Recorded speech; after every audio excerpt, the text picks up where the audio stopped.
సెంచరీల మీద సెంచరీలు కొడతాం సాంబశివరావు పుస్తకాల మీద అన్నావు. తీరా చూస్తే మీ పురాణాలన్నీ కట్టుకథలని చెప్పేసావు, మొత్తానికి ఒప్పుకున్నావు. మరి నువ్వు చెప్పిన మాట నీ గ్రంథాలే ఖండిస్తున్నాయి, వ్యాసుడు ఒప్పుకోవట్లా నువ్వు చెప్పిన మాటని. పోనీ నీ వీడియో కింద అరే ఒక కామెంట్ వచ్చింది, నేను చదువుతా చూడరా ఏముందో దాంట్లో. ఏమన్నాను ఇక్కడ, 99% పురాణ కథలు నిజంగా జరిగాయి, 1% మాత్రమే అర్ధవాదం, అది కూడా రుచి చెప్పాడు.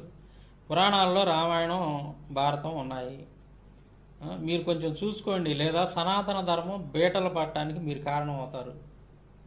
ఎరా లలిత్గా, మీ హిందువులు పెట్టిన కామెంట్, ఎరా లలిత్గా చూసావా, సనాతన ధర్మం బీటలు పట్టడానికి నువ్వే కారణం అవుతావురా లలిత్గా అని చెప్పేసి అక్కడ కామెంట్ ఉంది. మీ వాళ్ళు పెట్టిన కామెంట్ అది నీ వీడియో కింద.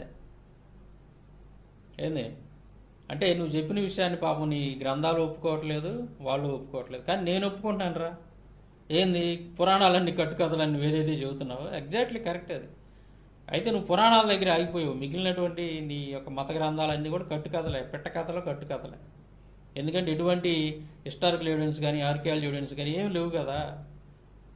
కాబట్టి నువ్వు పురాణాల దగ్గర ఆగిపోకూడదు, ఇంకా ముందుకు వచ్చి మిగతావి కూడా అన్ని కట్టుకథలని చెప్పాలి. నీ యొక్క మత గ్రంథాలన్నీ కూడా, నీ యొక్క మత గ్రంథాలు మిగిలిన ఏవైతే ఉన్నాయో ప్రామాణిక గ్రంథాలుగా పిలువబడేవి, అవి కూడా మొత్తం కట్టుకథలు అని చెప్పేసి నువ్వు జనాలకు చెప్పాలి, ఒప్పించాలి.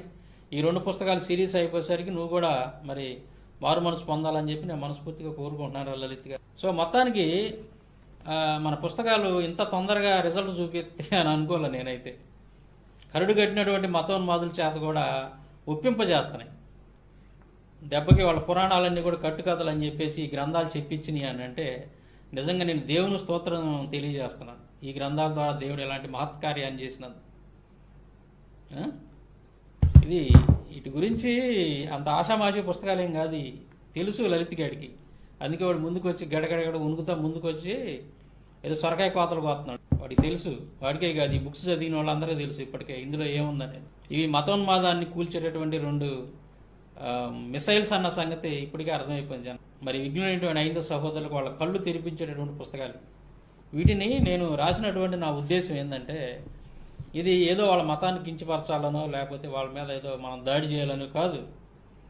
మన 5 సహోదరులకి నిజంగా చాలామందికి వాళ్ళ ఇంట్లో హిందూ గ్రంథాలు ఉండవు, వాటిలో ఏం రాసిందో వాళ్ళకి తెలియదు. వాళ్ళు పూజిస్తుంది, వాళ్ళు నమ్ముతున్నటువంటి ఆ దేవుడి క్యారెక్టర్లు ఏంటో వాళ్ళకి తెలియదు. అవి అసలు కట్టుకథలా నిజంగా జరిగిన సంగతి వాళ్ళకి తెలియక అజ్ఞానంగా అమాయకంగా వాటిని ఫాలో అవుతూ ఉన్నారు. చీకట్లో ఉన్నారు, వాళ్ళు బయటికి రాలేకపోతున్నారు. అలా చీకట్లో ఉన్నటువంటి 5 సహోదరులందరూ కూడా వెలుతురులో తీసుకురావాలన్న ఉద్దేశంతో మాత్రమే నేను ఈ పుస్తకాలు రాశాను. వాళ్ళు తెలుసుకోవాలి.